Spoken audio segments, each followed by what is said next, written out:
Hindi umuo pero hindi rin tumanggi si House Speaker Martin Romualdez nang matanong kung nagbabalak ba siyang tumakbo sa pagkapangulo, habang si dating Senador Antonio Trillanes iminumungkahi ang unity ticket na pipigil umano sa pagpasok ng tatlong Duterte sa Senado. Yan at iba pa sa pagbabalita ni Bril Montalvo. Tatakbo talaga sa pagkasenador sa susunod na taon sina dating Pangulong Rodrigo Duterte at mga anak na sina Congressman Paulo Duterte at Davao City Mayor Sebastian Duterte. Ito ang muling kinumpirma ni Vice President Sara Duterte sa isang event sa Agusan del Sur. Hindi ko alam kung saang partido sila, pero confirmed yun na tatakbo silang tatlo. Pero kung si VP Sara ang tatanungin, wala pa raw siyang nakalinyang senatorial bet o partidong susuportahan. Hindi naman ako kandidato next year, no? So hindi ko pinag-iisipan ang partido at hindi ko pa pinag-iisipan ang politika ngayon. Hiningan din ng komento ang bise sa umunoy pagpapatawag ng Kamara sa kanyang amang si Digong sa imbestigasyon sa war on drugs ng dating administrasyon. Ang pinakamaayong mutubag about sa pagpatawag kay PRD is si PRD siguro mismo or his authorized representative. Sa tanong naman kung kamusta ang ugnayan nila kay Senator Bongo na binakbakan ng kapatid niyang si Mayor Baste Duterte sa maisog rally sa Pampanga. No comment.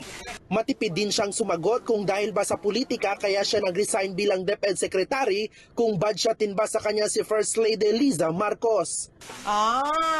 Bukod sa mga Duterte, ilan pang personalidad ang nagpahayag ng plano nila sa eleksyon.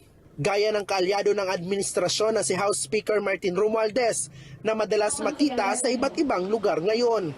Pero kung tatakbo ba siyang senador sa midterm elections?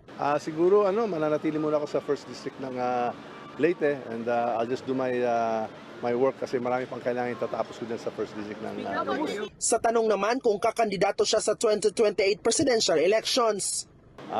Matagal pa yun. Ang kilala namang kritiko ng mga Duterte na si dating Senator Antonio Trillanes, matagal na ring sinasabi na plano niyang tumakbong alkalde sa Caloocan City. Habang si dating Vice President Leni Robredo, napapabalitang sa Naga naman tatakbo bilang mayor. Sa Oktubre na ang filing ng Certificates of Candidacy para sa midterm elections. Ipinakita ni Senator Riza Hontiveros sa pagdinig ng Senado ang dalawang NBI clearance na ito. Dalawang Alice Lialgo ang pangalan. Pareho rin ang araw ng kapanganakan noong July 12, 1986 sa Tarlac, pero magkaiba ang itsura. Bagay na kaduda-duda raw sabi ng senadora. Is this a case of stolen identity? Has Guo Haping assumed the identity of a Filipino woman and then nearly a decade later run for public office? Sino po ang babaeng ito na may pangalang Alice Leal Guo pero hindi kamukha ni Mayor? Nasaan na po siya ngayon? Hiniling na ni Hontiveros sa NBI ang biometrics ni suspended Mayor Go at ni Go Huaping ang sinasabing Chinese identity ng alkalde para makumpara ang kanilang fingerprints. Hahanapin din daw ng NBI kung nasaan ang Pilipinang Alice Leal Go. Hindi nakadalo si suspended Mayor Alice Go sa hearing na tungkol sa illegal na Pogo Hub sa Bamban. Sabi niya, hindi na siya fit maging resource person dahil apektado na ang kanyang physical at mental health ng stress. Pero hindi ito umubra, kaya ipinasabina na siya ni Senadora Hontiveros. Nasa pagdinig din si Senator Lito Lapid. Mariin niyang itinanggi na may kinalaman siya sa Pogo Hub naman sa Porac, Pampanga na iniuugnay sa Bamban Pogo. Kung ako napatunayan nilang kasali ako dyan, pwede ako mag-resign bilang senador.